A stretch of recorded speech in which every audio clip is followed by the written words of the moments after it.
Olá, tudo bem? Este é o projeto Pingado de Prosa, uma iniciativa da Secretaria de Comunicação da UNILA. Eu sou a professora Renata Peixoto de Oliveira, que vou mediar a nossa prosa de hoje. Antes de começar, deixo meu agradecimento especial à equipe SECOM, ao Noves Bike Café, também por ceder este espaço, e a todos vocês presentes. Não poderia deixar de agradecer à Rede de Encontros pela Diversidade, à União Nacional LGBT e ao Espaço Iguaçuense da Diversidade que estão aqui presentes. Em novembro, fizemos um programa piloto, com a promessa de lançarmos nossa primeira temporada no marco dos 10 anos da UNILA. Promessa cumprida. Estamos aqui para falar sobre um tema que é central para a fronteira trinacional e para o projeto de universidade que aqui em Foz do Iguaçu viemos criar. Afinal, o mundo deságua em Foz do Iguaçu. E mais do que nunca é preciso união.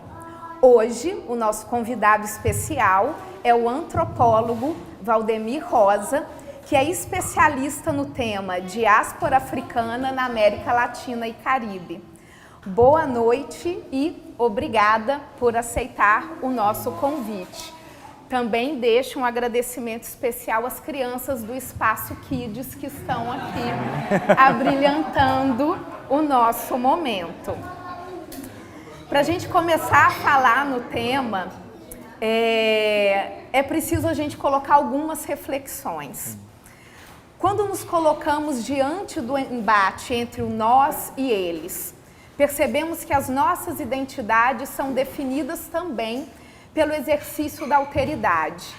Quem eu sou versus quem eu não sou. São critérios que muitas vezes determinam a nossa noção de pertencimento e conformam os grupos, as aldeias, as diferentes tribos. Mais do que buscar o que nos une em um destino comum de humanidade, passamos milênios nos distanciando através das nossas diferenças mais singulares. Nesta prática, chegamos a negar a humanidade do outro e a nos colocar hierarquicamente superiores e pretensamente normais. O Sistema Internacional de Estados e o projeto colonizador europeu assumiu uma remota homogeneidade cultural, que hoje, com um processo avançado de globalização e diante de uma crise humanitária global, acirram os nossos conflitos. Nossas diferenças convivem mais de perto a cada dia. Nos grandes centros urbanos, o clima cosmopolita é marcado pela diversidade e pelo encontro. Em regiões como a fronteira trinacional, povos diferentes se misturam, religiões, etnias, e assim abraçamos o mundo. Acontece que este encontro nem sempre é empático, nem sempre promove o intercâmbio e uma troca. Muitos são os desafios da convivência, da tolerância e da inclusividade, principalmente em tempos de ódio, intolerância religiosa, coronavírus e polarização política. E tudo isso em meio à morte anunciada do politicamente correto e do baixo engajamento em torno de valores, como os direitos humanos e a própria democracia. E aí fica a pergunta: como furar a bolha? Como conviver com a diversidade?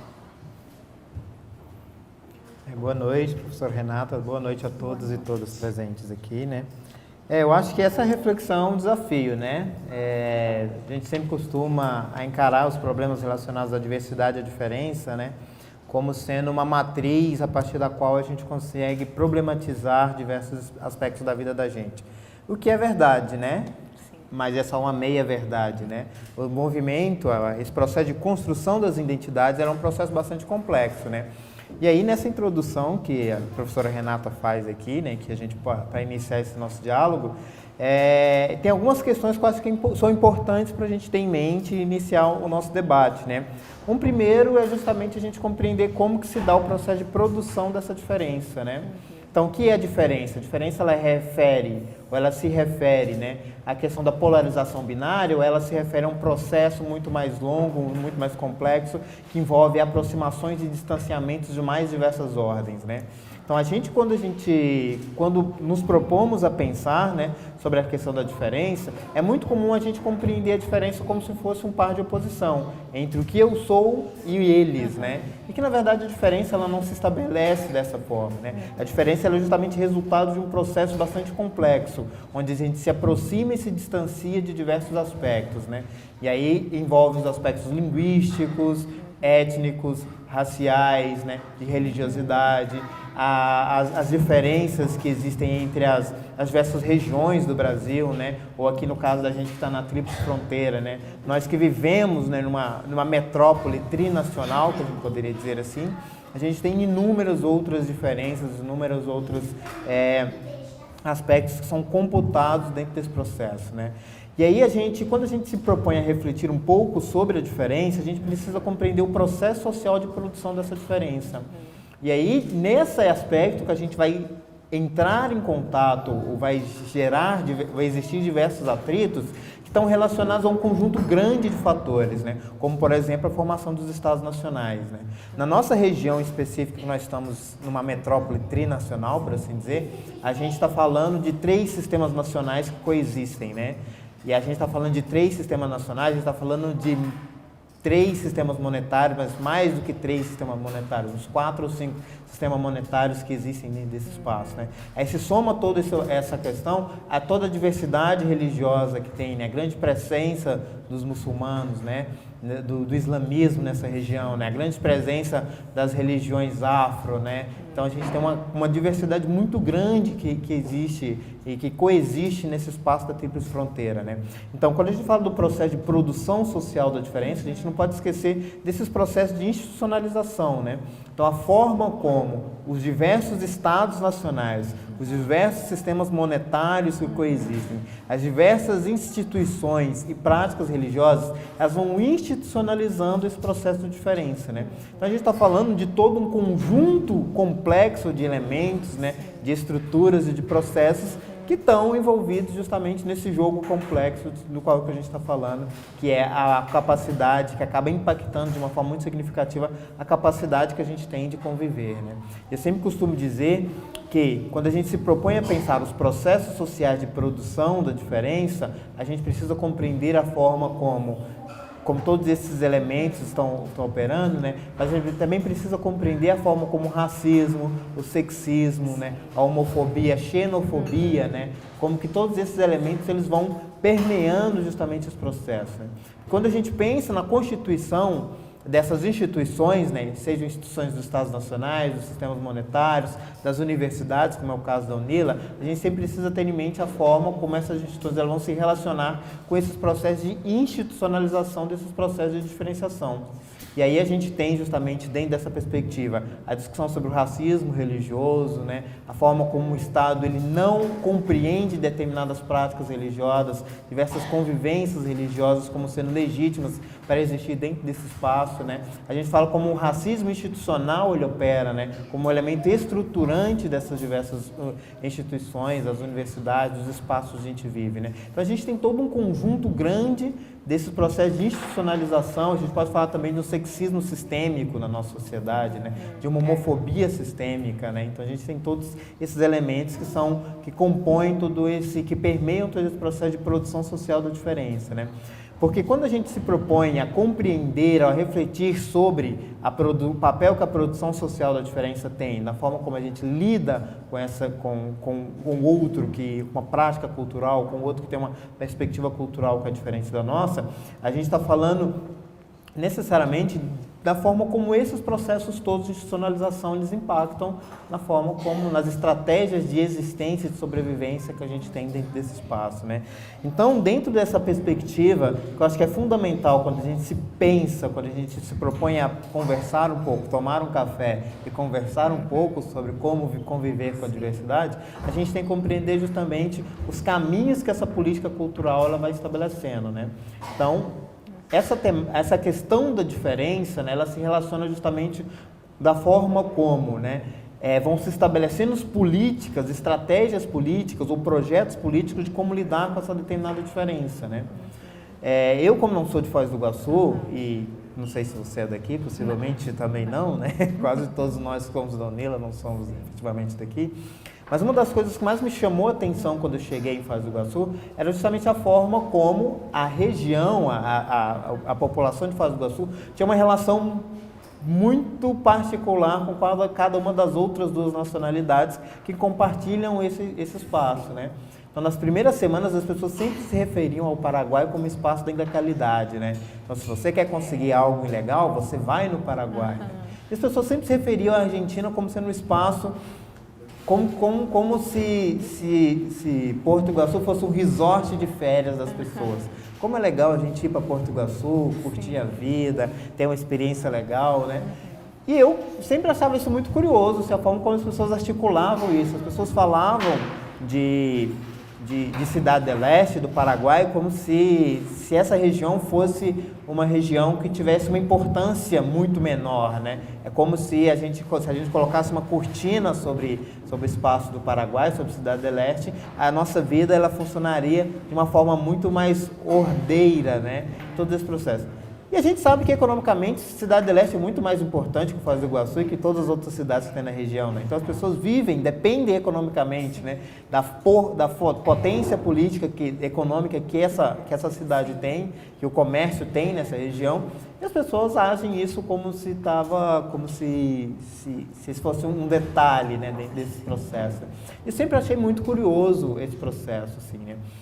E quando a gente se propõe a refletir da forma como essas questões elas vão sendo apresentadas, a gente se esbarra justamente nessas questões das políticas da cultura, as políticas da diversidade, da diferença, né? Na forma como as pessoas vão estabelecendo estratégias e projetos políticos com a intencionalidade de jogar luz ou de trazer para o primeiro plano aquelas características específicas que elas acham que são mais interessantes. Isso é muito curioso, né?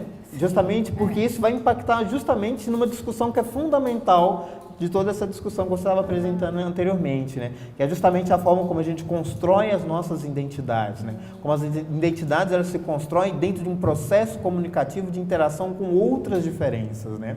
E quando a gente está falando dessas questões dos temas da identidade, a gente sempre precisa compreender que as identidades elas sempre se relacionam, são constituídas dentro de relações de poder. E essas relações de poder são justamente esse conjunto grande de elementos que vai permear e que vai impactar justamente nos projetos políticos que a gente estabelece de como que a gente vai lidar com essa diferença, né? Então, essa dificuldade que muitas vezes a gente tem de se relacionar com o paraguaio ou com o árabe, né? E assim que eu cheguei aqui em Foz do Iguaçu, teve um caso de um acidente na Avenida Paraná e que um jovem árabe tinha sido envolvido, né? E aí eu fui ver os comentários na rede social, né? Os comentários eram comentários altamente xenófobos, né? As pessoas se esqueceram do acidente em si e julgavam o fato do rapaz ser árabe, né? Então esses árabes que vieram para cá, que não sei o quê, o acidente perde completamente, né, a importância dentro daquele determinado contexto, né? As pessoas utilizavam aquele espaço da rede social para demonstrar o ódio que elas tinham, o preconceito, né, com relação ao fato do garoto ser árabe, né, do rapaz que se envolveu, que provocou o acidente, né? E aí eu sempre ficava pensando, tá, mas quais são os projetos políticos que estão vinculados justamente a essa dimensão da identidade, né? E que muitas vezes a gente não tem uma noção explícita, né? As pessoas, de uma forma geral, não têm uma noção explícita de quais são os projetos que estão envolvendo dentro dessa questão, né? Então, quando a gente está falando dessas identidades que são amadas ou que são repelidas, ou que são desejadas, ou são repudiadas, a gente está falando justamente de projetos políticos que se relacionam justamente com essas coletividades, né? Então, sempre existe algo, né, uma dimensão dentro desse debate, da construção das identidades, que envolve o processo de você excluir, jogar para fora uma parte, uma parcela, né, de população, uma parcela de valores, uma parcela de aspectos culturais que você não compreende como fazendo parte justamente desse processo. Essa é uma dimensão muito importante que a gente precisa ter em mente quando a gente pensa o problema da identidade e a forma como a identidade ela está intimamente ligada às estratégias coletivas que a gente tem de lidar com a diferença. Porque o movimento de construção de identidades, em quase todos os processos, para não ser injusto com algum outro processo que eu não conheço, mas pode ser que exista, né? Mas quase todos os processos de construção de identidades, eles são eminentemente produzidos a partir do processo de exclusão. Então, quando você define uma identidade da qual eu faço parte, que eu escolho quais são os elementos desse conjunto de variáveis que eu quero ressaltar como sendo importantes e aquelas que eu considero como sendo inaceitáveis dentro desse processo, eu sempre construo um círculo muito bem definido que jogo diversos elementos, diversas pessoas, diversas práticas culturais para fora, né? Então, dentro dessa perspectiva, a gente sempre precisa estar em mente, estar atento justamente aos processos que estão vinculados à construção dessas escolhas que a gente faz. Sim. Por que determinadas práticas religiosas são consideradas como legítimas e outras não?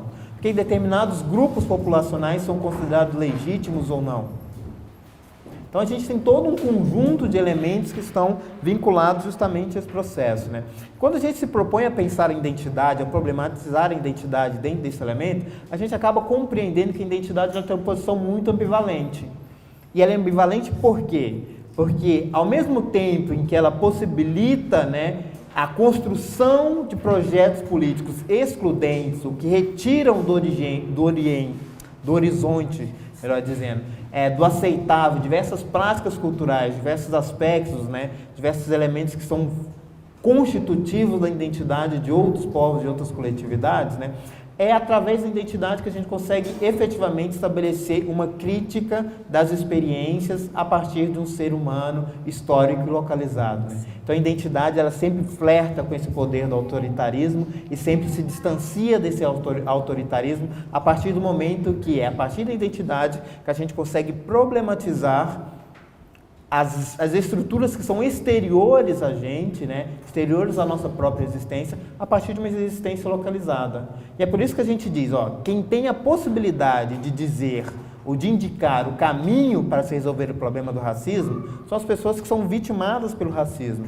pelo sexismo. Então, as pessoas que são vitimadas pelo sexismo, as mulheres que têm a possibilidade de dizer quais são as estratégias políticas efetivas para superar isso. Porque é a partir da identidade das mulheres que elas conseguem pensar justamente as estratégias mais efetivas para deslocar esse processo, né? Então, a identidade ela sempre existe nessa posição meio ambígua, né? Mesmo ponto que ela flerta com, entre aspas, né, com o micro-autoritarismo cotidiano, né? Ela sempre é a possibilidade, a partir da identidade que a gente tem a possibilidade de questionar e problematizar justamente essas estruturas com as quais a gente se lidar cotidianamente, né? E aí quando a gente pergunta, né, como conviver com a diferença dentro desse contexto, eu acho que a gente não tem uma resposta muito fácil para lidar com essa questão, né? Conviver com a diferença é sempre um desafio. É um desafio por quê? Porque conviver com a diferença nos coloca cotidianamente em contato. Conviver com a diversidade, né, com a diferença, é algo que coloca a gente cotidianamente em contato com elementos que estão fora do nosso projeto político, do aceitável e do desejável, né? Então não tem como a gente conseguir estabelecer uma convivência com a diferença se a gente não assumir um compromisso ético e moral, né, em radicalizar a possibilidade da dissidência dos nossos projetos políticos. Então eu sou absolutamente convicto e comprometido com o meu projeto político. Tem coisas que eu acho que são absolutamente aceitáveis e desejáveis dentro do processo de existência social e cultural das coletividades humanas. Mas eu preciso ser absolutamente, radicalmente comprometido com a possibilidade de dissidência desse meu projeto, né? E é justamente essa é uma das grandes dificuldades que a gente tem. E quando a gente admite que a gente vai ser absolutamente radical, né, e não tem um comprometimento radical com essa possibilidade, não só com a possibilidade, né, mas com a existência de fato da dissidência das nossas crenças, dos nossos processos, que a gente se abre efetivamente para um diálogo que aceita a diferença, que pode problematizar essa diferença, que pode entrar em enfrentamento com essa diferença, mas nunca vai ter um desejo profundo, um projeto político de eliminação física, cultural, social dessa determinada diferença, né? Então acho que dentro dessa estratégia de como estourar essa bolha,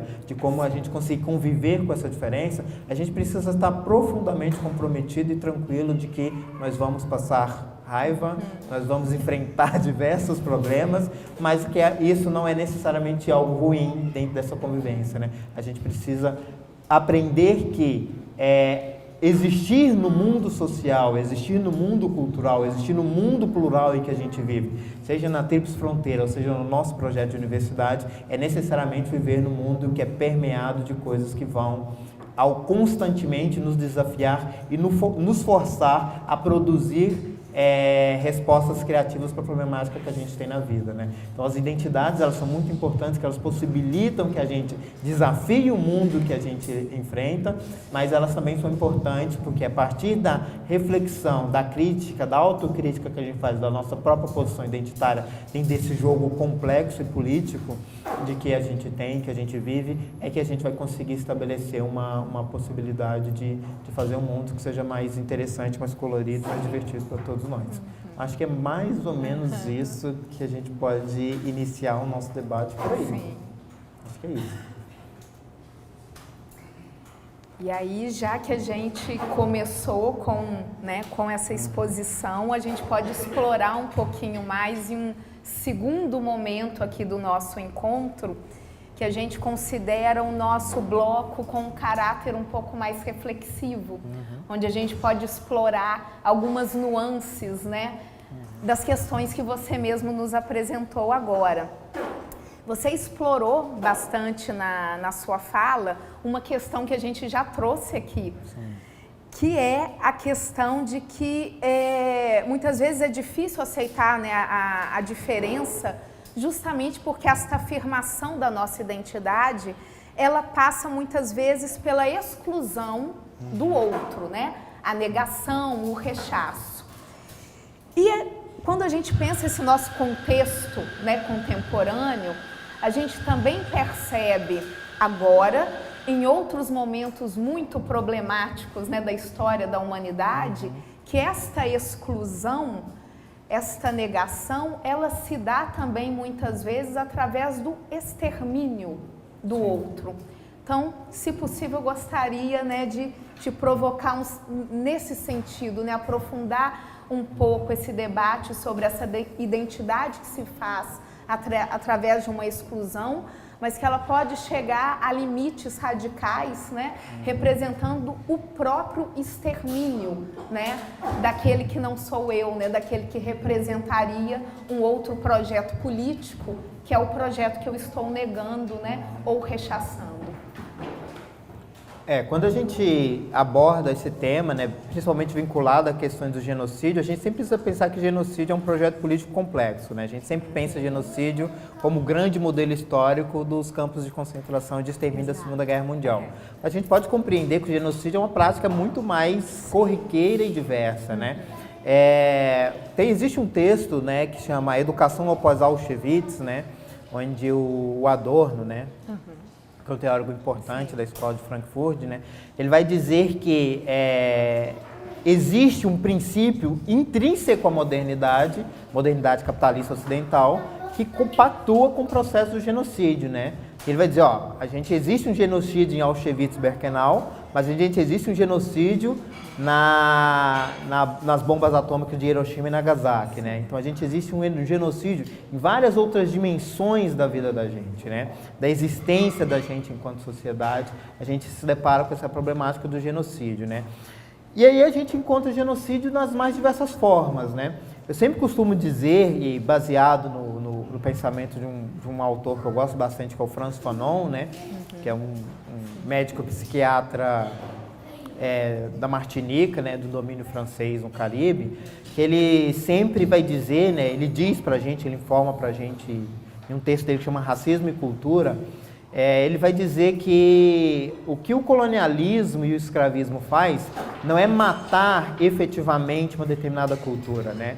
Ele simplesmente mata a possibilidade que essa existência cultural, que essas populações têm, de ter o seu sistema cultural, né, como sendo um sistema capaz de produzir explicação coerente sobre o mundo, né? E essa é uma prática de genocídio do qual a gente existe cotidianamente, né? Quando a gente acessa a mídia, né, quando a gente acessa as políticas públicas propostas pelo Estado, né, a gente tem em diversos níveis esse processo de implementação, aonde essas existências culturais que são diferentes do nosso projeto político ou do projeto político assumido, por exemplo, no Estado Nacional, elas são impedidas, não são reconhecidas como capazes de produzir sentido e significado para a sua própria existência, né?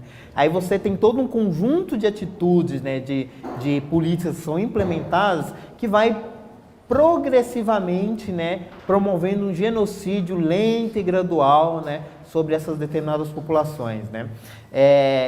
E quando a gente pensa essa questão de genocídio, no que se refere à sociedade brasileira, lá em 1911, se não me engano, teve o Congresso Mundial das Raças, que o representante brasileiro, que era o João Batista de Lacerda, né, ele apresentou a política de mestiçagem como um genocídio progressivo e pacífico para a população negra e indígena no Brasil, né? Então, ele, nessa ocasião do Congresso Mundial das Raças, ele olhava para a sociedade norte-americana, ele disse isso para os intelectuais norte-americanos, inclusive intelectuais negros importantes como Du Bois, que estava lá, né, presente nesse congresso, de que a solução para o problema racial nos Estados Unidos era incentivar políticas de miscigenação, e usa literalmente esse termo, o genocídio progressivo e pacífico do negro na sociedade brasileira. Então, o tema do genocídio ele tem a ver justamente com esse processo de exclusão, que é, efetivamente, você equipar o aparato do Estado, por exemplo, para matar sistematicamente um segmento específico da população, como no caso da discussão sobre genocídio da população negra, assim como você tem a possibilidade de um genocídio, de um projeto ou de uma construção de uma fábrica de produção de morte, como era o caso de Auschwitz-Birkenau, né? Então você, inclusive, cria toda uma estrutura de rodovias para levar as pessoas de todos os pontos da Europa para morrer nessa fábrica, né? Assim como você tem um processo de produção de genocídio a partir da anulação física, cultural e identitária de segmentos que compõem essa determinada população que está no caso do Brasil, a população negra ou indígena, né? Quando a gente olha de diversos países da América Latina, né, do Caribe, a gente tem processos muito parecidos com relação a esse, né? Então seria, eu acho que mais ou menos por aí que a gente poderia problematizar um pouco mais essa questão do genocídio, né? Obrigada. Eu tenho aqui mais uma pergunta para te fazer, mas lembrando aqui ao público, né, que vocês podem, né, se tiverem aí algumas perguntas já em mente, procurar aqui a nossa equipe presente e enviar algumas perguntinhas para que a gente possa fazer aqui para ele, né? Então, vou fazer a última pergunta que eu tenho, enquanto isso as perguntas de vocês podem chegar aqui até nós. Para a gente continuar, então, nestes tempos de crise civilizacional, quais são os obstáculos interpostos para novas conquistas em termos de direito e mesmo quanto à manutenção de conquistas históricas de movimentos sociais? Quando a gente pensa em crise civilizacional, né, acho que a gente precisa compreender que a civilização que a gente vive é um processo de crise, né? Então, na verdade, a gente não é que nosso modelo, não existe uma crise na nossa civilização. A nossa civilização é um processo de crise da existência da humanidade. Se a gente for pensar dessa forma, a gente está falando justamente disso, assim, né? Eu acho que o grande problema que a gente tem é justamente o modelo de sociedade qual que a gente vive, que a gente escolheu viver, né? Que escolheram para que a gente viva, né? A gente fala de uma sociedade capitalista, né, hierarquizada, racista, né, sexista e homofóbica da forma como a gente tem, né? A gente tem justamente um processo que é instaurado dentro dessa perspectiva que nega completamente a possibilidade de outras existências, né? A gente sempre teve problemas muito sérios na história da humanidade. A gente sempre teve sociedades, impérios que sempre tentaram eliminar e excluir, matar outras coletividades, né? Isso é um processo constante na história da humanidade, né? mas como um elemento estruturante de uma forma de existência da sociedade, eu acho que a gente tem uma experiência que é bastante enfática no momento atual, assim, né? Então, se a gente pudesse pensar de uma forma pouco generosa, para dizer assim, sobre o mundo que a gente vive, eu acho que o padrão que a gente escolheu para viver, essa sociedade, ela é uma sociedade que é o processo de crise da humanidade em si, né? A gente olha desde a instauração, né, da modernidade capitalista, industrial, né, europeia, e da forma como isso se produz a partir de um processo de exploração da mão de obra escrava no continente africano, né, no continente americano, de africanos escravizados e de indígenas escravizados, a gente tem consecutivamente, sabendo que esse projeto, né, de sociedade, ele já está profundamente comprometido com esse processo de exclusão desde o seu processo de início, né? E aí a gente tem toda a lógica de produção, né? A lógica de produção dessa existência dentro da sociedade, que é altamente predatória, né? Então é isso, a gente destrói o meio ambiente, que é algo essencial para a gente, né? A gente joga um veneno numa comida para depois a gente comer, porque a gente acha que se jogar veneno a gente produz mais. Mas a gente considera que depois a gente vai se alimentar de todo esse processo, né? Então a gente escraviza outros trabalhadores, outras pessoas que são semelhantes que a gente. Então é um processo de uma existência social que é absolutamente inviável dentro dessa perspectiva, né? Só que dentro dessa sociedade a gente tem diversos fluxos de resistência, fluxos políticos de resistência são bastante importantes, né? Então se a gente vive um processo de sociedade que é altamente predatória do próprio ser humano, a gente tem várias experiências que são muito significativas no sentido de tentar produzir uma alternativa a esse processo, né? Então a gente tem as lutas, que são lutas identitárias, né? Que problematizam justamente a partir de uma posição identitária específica, né? Esses diversos padrões, assim, né? Então, quando a gente pensa, por exemplo, o caso da indústria cultural, a forma como bens culturais, práticas culturais de determinados povos são transformados enquanto mercadoria, na intencionalidade de explorar a existência desses povos, né? Justamente na intenção de extrair o máximo possível de recursos, né, dessas existências, a gente vê dentro dessas próprias estruturas da indústria cultural a possibilidade de construção de grandes sistemas de resistência, né? E aí não tem ninguém mais que pode representar todo esse movimento, né? Que uma figura que é bastante emblemática, que eu chamo ele de um grande teórico político, de um filósofo político, que é o Bob Marley, né? Então é a indústria cultural que leva o Bob Marley para todos os cantos do mundo, né? Que faz ele possivelmente uma das 10 figuras mais lembradas e conhecidas ao redor do mundo, mas ao levar a música reggae, né? A imagem do Bob Marley como uma mercadoria leva também um conjunto grande de ideias, de processos de contestações políticas, no qual a figura dele estava profundamente imbuída, né? Então acho que a gente vive num fluxo e contrafluxo constante, né, dentro desse processo, assim, né? Então os direitos que a gente conquista, a gente precisa cotidianamente nos esforçar para que eles continuem sendo garantidos e que a gente consiga avançar. Às vezes a gente não consegue, às vezes a gente avança um pouco mais, às vezes a gente precisa dar um passo atrás, mas sempre ter em mente no horizonte que é preciso sempre avançar e ter em mente que esse modelo de sociedade que a gente escolheu para viver, ou que escolheram para a gente, não é um modelo viável, né? Acho que a gente poderia pensar um pouco nesse sentido. Okay. Obrigada. Vamos ver se temos aqui perguntas.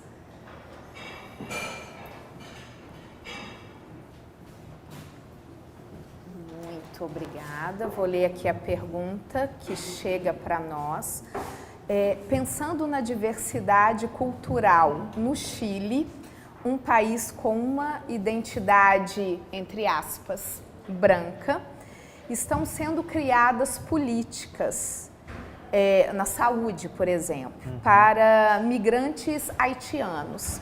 Até que ponto isso não é uma institucionalização da diferença? Multiculturalismo ou interculturalismo? É bastante interessante essa pergunta aí, né? Porque, inclusive, esse é um dos temas que eu gosto de pesquisar bastante, assim. Quando a gente pensa na configuração de Estados nacionais, ou da forma como os Estados nacionais eles produzem a sua autorrepresentação, a gente precisa ter em mente que essa é uma narrativa ficcional. E ela é ficcional porque ela não coincide com a prática, né, com a realidade desses povos, né? O Benedict Anderson lá atrás escreve aquele livro lá, Comunidades Imaginadas, né, quando ele vai dizer que, na verdade, ele é imaginada que a gente pensa que a gente faz parte de uma coletividade, a gente se pensa fazendo parte de uma coletividade e que essa coletividade ela é algo mais uma crença que está na mente da gente do que efetivamente uma coisa. Quando a gente pensa, por exemplo, não vou falar o caso do Chile que eu não conheço muito bem, mas vamos pensar o caso do Brasil. A gente sempre pensa que a comida típica do Brasil é a feijoada. E aí, quando a gente vai conversar com uma quantidade muito grande de brasileiros, os brasileiros não gostam de feijoadas. Efetivamente é isso que acontece. Quando a gente pensa o esporte nacional, o futebol. E tem uma quantidade grande de brasileiros que não suportam futebol. Acha perca de tempo você parar à tarde de domingo para ficar assistindo na televisão um jogo de futebol. Então, o que são esses elementos, né? Então, quando a pergunta traz para a gente essa problemática, o Chile que se pensa como uma sociedade branca, né? E que como uma nação branca, né? E começa a produzir políticas para populações específicas, a gente está diante justamente da forma como o Estado Nacional, diante dessa inegável diferença que existe na nossa sociedade, ele precisa reconhecer que precisa estabelecer políticas específicas. Bom, esse é o primeiro ponto. O segundo ponto importante dessa conversa que a gente tem é justamente a forma como o Estado ele vai estabelecer esses elementos, né? Então, a constituição de políticas públicas específicas, seja políticas de ações afirmativas, no caso que a pessoa está citando, de política de saúde para os haitianos, seja de acesso à educação ou de qualquer outra política pública um pouco dentro desse sentido, a gente sempre tem que compreender que essas políticas estão sendo produzidas dentro do aparelho do Estado, ou dentro da narrativa política que o Estado estabelece para as populações que compõem a nação do qual o Estado é meio, entre aspas, proprietário, assim, né? Então, na verdade, você tem todo um processo que vai se estabelecendo dessa forma, né? Então, quando a gente compreende dentro dessa perspectiva, a gente sempre precisa ficar atento na forma como demandas legítimas das populações específicas que não se sentem representadas dentro dessa narrativa do Estado, elas se transformam efetivamente em políticas públicas que são promovidas e implementadas por esse Estado, né? Então sempre tem uma relação muito tensa entre esses processos, entre os que os grupos acham e querem como alternativa para a realidade específica delas e o que o Estado vai implementar. Uma das coisas que é absolutamente recorrente no mundo atual, que quase ninguém questiona isso, né? Ou pelo menos as pessoas dignas de respeito, né? Que é a necessidade que você tem de estabelecer políticas específicas. Hoje não é possível você compreender qualquer Estado nacional que seja, que não estabeleça nenhum tipo de política específica para contemplar a diversidade da população que compõe, né? Mas os Estados nacionais, alguns Estados nacionais, têm uma narrativa bastante interessante que se refere a esse processo, né? Dentro do contexto da América do Sul, a gente tem o caso do Chile, que tem essa narrativa, né? A Argentina também tem uma narrativa nacional vinculada à branquidade, né? E o Uruguai também tem um pouco essa narrativa também, né? A branquidade é sempre o padrão a partir do qual as sociedades, os Estados nacionais se pensam, né? Mas essas três sociedades, né, que são narrativas de serem Estados brancos, né, elas têm uma relação muito diversa com a produção, com a aceitação e com a política dessas diferenças, né? O caso do Uruguai, né, tem o candombe como um grande símbolo da sua identidade nacional, que é uma manifestação abertamente reconhecida e adorada por ser afro-uruguaia, né? Então, uma nação que se pensa enquanto uma nação branca, né, que se narra enquanto uma nação branca, que tem como seu grande símbolo de identidade nacional o símbolo da cultura afrodescendência. Então, essas narrativas dos Estados nacionais, elas sempre são muito complexas e a gente precisa analisar caso a caso, dentro dessas perspectivas, né? E o Chile é só um exemplo muito particular do que a gente tem dentro dessa realidade da América Latina e da América do Sul. Perfeito. Temos aqui mais duas perguntinhas, e aí eu vou tentar unir as perguntas para a gente poder já passar para o nosso próximo bloco. A primeira delas, que eu recebi aqui, o diálogo pressupõe sujeitos dispostos a colocar em xeque suas crenças mais profundas. mesmo as crenças políticas são enraizadas na identidade pessoal, o que dificulta esse processo. Colocar em xeque isso coloca o eu, entre aspas, também em xeque, gerando indisposição para o diálogo. Como fomentar estes questionamentos, né, de uma maneira mais profunda. E uma outra questão aqui, que eu vou tentar resumir também, que traz aqui uma preocupação em entender, né, neste debate sobre resistência, diversidade, sobre a questão racial, como podemos pensar o lugar de fala. São duas questões bastante interessantes, assim. Eu vou começar pela primeira, né?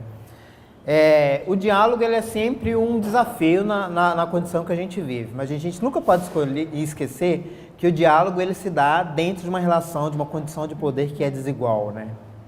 Então, se a gente está falando de diálogo, por exemplo, entre homens e mulheres, os homens têm uma posição de poder que é privilegiada dentro dessa posição de diálogo, né?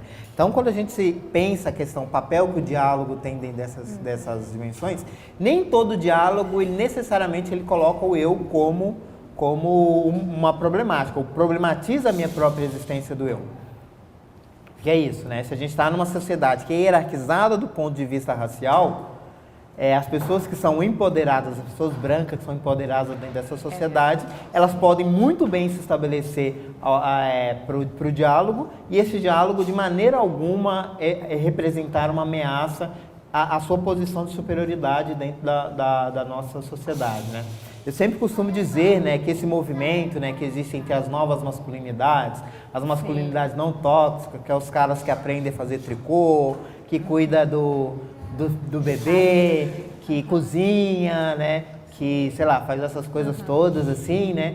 Eu sempre costumo dizer, para nós homens é muito fácil, né, para alguma categoria desses homens é muito fácil estabelecer esse diálogo, né, porque cuidar de um bebê, lavar a louça em casa, ou aprender a fazer tricô, ou crochê, ou qualquer coisa do tipo, em nenhum momento ameaça a nossa posição de hegemonia, seja econômica e política dentro dessa sociedade que a gente vive. Então o diálogo pode se estabelecer, e esse diálogo pode não necessariamente impactar na minha posição de poder e de privilégio dentro dessa sociedade, né. Então as estruturas de poder, elas são muito dinâmicas em se readaptar dentro desse processo. Então a gente precisa ser muito criativo, né? Precisa ser cotidianamente muito criativo na possibilidade da gente deslocar essas estruturas de poder, né? Então o diálogo é importante, é fundamental, mas a gente precisa compreender que o diálogo ele tem que estar necessariamente vinculado à possibilidade de deslocamento das posições de poder existentes dentro dessa estrutura de sociedade, né? Então é isso, né? A mercantilização, por exemplo, da cultura negra, através da música, dos esportes, de todos os elementos, não necessariamente desloca a posição de supremacia da branquidade dentro desse contexto da sociedade. Então, o diálogo acontece? Acontece, mas nem todo diálogo, ele efetivamente, ele tá proposto dentro desse processo, né? Tem um clipe muito interessante, quando estou falando de diversos intelectuais e mulheres intelectuais, eu acho que tem um clipe que eu acho que é bastante interessante que demonstra isso, que é o clipe da Rihanna, que chama Mendal, né? Que é o clipe onde ela convive numa realidade, né? E um homem abusa dela e a solução que ela dá é ir lá e matar o cara, assim, né? Algumas vezes, eu não estou dizendo que a gente precisa matar as pessoas não, tá, pessoas? Vamos respirar Respira. A proposta é o contrário. A proposta não é justamente essa, assim, né? Mas é justamente um pouco, eu acho que o clipe mostra justamente esse processo, né? Então, uma mulher que é violentada, quais são as possibilidades que ela tem de estabelecer um processo de interação e de diálogo que desloque essa estrutura de poder? O cara estupra ela e está andando tranquilamente pela estação. Não existe nenhuma estrutura política que bloqueie esse processo, né? E aí ela vai ter a atitude extremada de fazer isso. Então acho que o clipe é bom para a gente, inclusive, pensar isso. Lembre-se, não matem as pessoas, tá? Não é para você sair dando tiro nas pessoas, tá? Mas a segunda questão, sobre o local de fala, né? Eu acho que o local de fala é uma dimensão importante quando a gente consegue vincular o local de fala justamente a esses processos críticos que a gente estava falando anteriormente, né? Eu acho que a dimensão do local de fala ela é muito importante para a gente problematizar justamente qual a posição que a pessoa que está se pronunciando tem com relação ao objeto que está sendo pronunciado, né? Então, se eu sou um homem, me pronuncio, por exemplo, sobre o sexismo, eu preciso saber qual a minha posição com relação sobre o que eu estou falando, né? Essa é uma dimensão importante da discussão sobre o local de fala, né? Mas existe uma outra dimensão, né, que muitas vezes as pessoas confundem muito, que é compreender local de fala como sendo autorização ou endossamento, não sei se existe essa palavra, sobre você endossar de uma forma absolutamente irrestrita tudo que é dito, né? Tudo que é dito, né? Então, eu, enquanto um homem negro, digo uma coisa, e essa coisa tem que ser necessariamente, coisa sobre a questão racial, e essa coisa tem que ser necessariamente aceita como verdadeira porque é um negro falando. E hoje a gente tem... Não vou falar isso não. Tá. Eu ia falar dos exemplos de políticos que a gente tem no Brasil, mas não vamos problematizar. Mas a gente tem exemplos muito específicos, né, de pessoas, né, que são negras, que são mulheres, que se propõem de uma forma muito enfática, né, a se pronunciar, que necessariamente você não tem uma problemática, né? Então, por exemplo, agora, recentemente, né, teve a nomeação do próximo reitor da universidade, da Unilab, né, que é a nossa universidade irmã, né, a irmã gêmea não idêntica, né, que a gente tem. Foi nomeado, né, um professor, né, da instituição que ele é apresentado como sendo um pastor, né. E aí as pessoas estabelecem algumas redes sociais, alguns debates, que a pessoa fala, tá, ele é um pastor, mas ele se diz cigano. Eu falei, tá, mas o que uma coisa tem a ver com a outra, né? O fato do cara ser pastor não necessariamente deslegitima ele a ser reitor da universidade.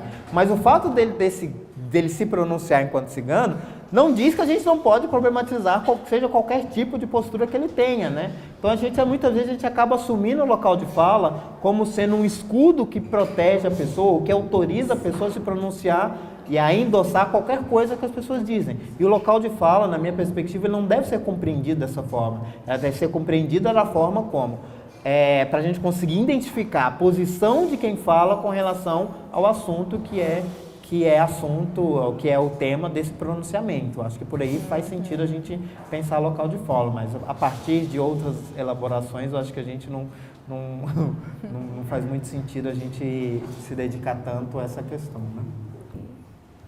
Muitíssimo obrigada pela sua participação. Essas capivaras descoladas agradecem. E agora a gente tem que encerrar, né? O nosso tempo já está mais do que estourado, mas eu gostaria de agradecer enormemente, né, a todos envolvidos neste projeto e que contribuíram para a sua realização neste dia. Esperamos que este debate possa ser frutífero e que suscite reflexões que nos ajudem a caminhar como humanidade que aceita e entende a sua pluralidade. Espero que essas reflexões nos permitam viver a diversidade de nossa fronteira, que não limita, não separa, mas nos integra. Esperamos que essa conversa nos sirva para reforçar que a UNILA é de Foz do Iguaçu, é da fronteira, é da América Latina e do Caribe. A sua diversidade é a sua maior riqueza e uma universidade federal, pública, gratuita, no oeste do Paraná, com vocação internacional, é sim uma conquista histórica para a nossa região. O nosso próximo encontro será no próximo mês. Fiquem atentas às nossas redes sociais para acompanhar o nosso próximo debate, a nossa próxima prosa e muitíssimo obrigada.